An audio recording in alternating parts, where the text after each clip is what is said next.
Hello and welcome back. This week's book talk is suitable for a primetime audience of 9th through 12th grade readers and sure to get you off your personal device and down to the library for checkout. So, our theme this week is Versify. And all novels are written in free verse format, but that's not the only thing that they have in common. If you haven't read a book in free verse before, don't be afraid. It's not an exercise in how to make things rhyme and deciphering poetry in your head.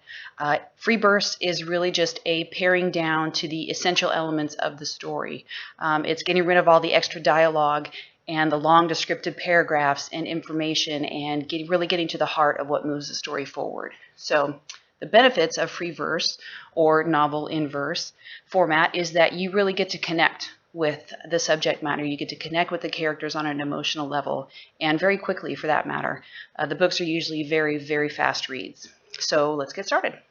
First is Solo by Kwame Alexander.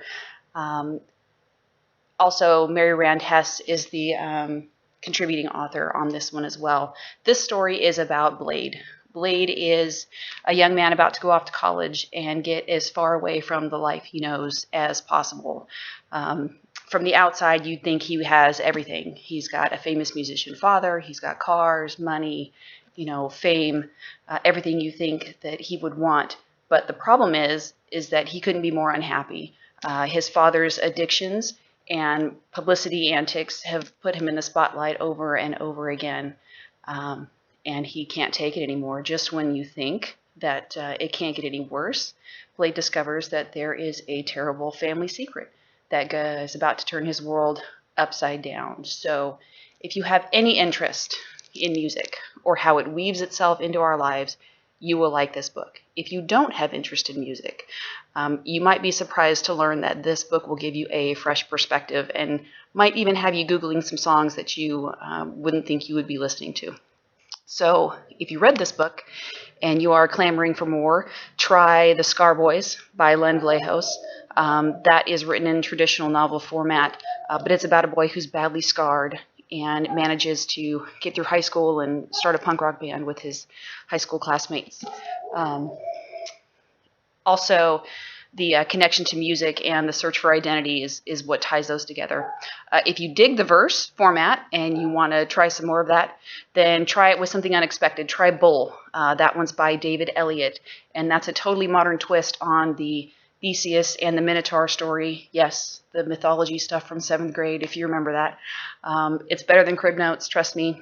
Or you can pick up anything by the author Jason Reynolds. Jason Reynolds and Kwame Alexander have a similar style of verse. Also very fast reads. You can sit down and snap right through it. So, second up for today's topic of Versify, that's this one. This is Crank by Ellen Hopkins. This story is about Christina. It is also about her alter ego, Bree.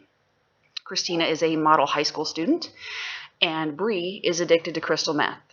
Christina has the love of family and friendships. On her side, Bree wants only the next score, and she'll do just about anything to get it.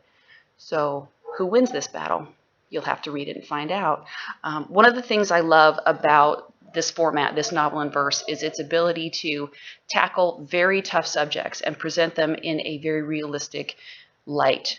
We're talking about, serious drug addiction here. We're talking about sexual activity, crime, abuse, broken families, but it's written in such a way as to grab your interest and yet not preach to you about what's right and wrong. So this book is so worth the read. And by the way, it is based on the author Ellen Hopkins' own daughter. So also very interesting story, how she was able to put that into words.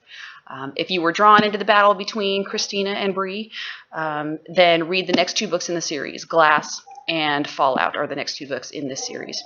If you want to explore more free verse and this subject strikes you, then try RX. That one is by Tracy Lynn, and that's an overachieving high school girl who finds herself dealing Prozac and Ritalin to her friends after she satisfies her own medication need.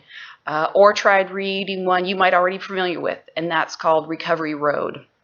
The book is by Blake Nelson, but it was also made into a TV miniseries just a couple of years ago. So that's a story about a girl named Maddie and her trouble with addiction and rehab. Finally, we come to number 3.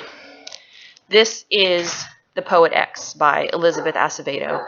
I can't say enough good things about this book, written about a 15 going on 16-year-old sophomore named Xiomara, born of a very religious Dominican parent unit. She spent her life in Harlem fighting for her twin brothers and her place in the world, and hating the attention that her growing body, womanly body, now gets her.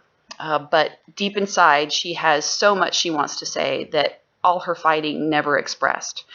This book is her journal. It is filled with brutal honesty, questions, desire, and truth about her world and all the things that she can't say out loud. So let's hear a little bit of it. I should be used to it. I shouldn't get so angry when boys and sometimes grown-ass men talk to me however they want, think they can grab themselves or rub against me, make all kinds of offers, but I'm never used to it. And it always makes my hands shake, always makes my throat tight. The only thing that calms me down after Twin and I get home is to put my headphones on, turn on Drake, grab my notebook and write and write and write all the things I wish I could have said. Make poems from the sharp feelings inside that feel like they could carve me wide open. So will X find her voice and be able to speak out, or will it be lost to society and her parents' expectations? One thing I want to make clear is that that is not a girl's book. The Poet X is a story of self-discovery through really difficult subjects. As you know, some of the theme has progressed through here, this Versify, also very difficult subjects like sexism, homophobia, abuse, sexual assault, harassment. But it has the benefit of characters and scenes that so many of you will relate to on a personal level. So if you like that, I also highly recommend that you listen to the audiobook version. It is told in the author's own voice, and it is mesmerizing. Also, With the Fire on High is Acevedo's next book that just came out here last May. With her, flair for storytelling. It's not a novel in verse, it is regular prose, but also same author. If you enjoyed that, you might also enjoy reading a book called One Last Word, Wisdom from the Harlem Renaissance. That is by author Nikki Grimes. That's a collection of poetry about the people and the place, obviously, in Harlem. Or her book, Nikki Grimes' book, Bronx Masquerade, another one that's about young kids and finding their voice through poetry, which is a book, not a novel in verse. So that's it for these 3. Once again, we were talking about Solo, Crank, and Elizabeth Acevedo's The Poet X. Don't forget to stop by and chat with me about it. I'd love to hear your thoughts. And until next time, see you later.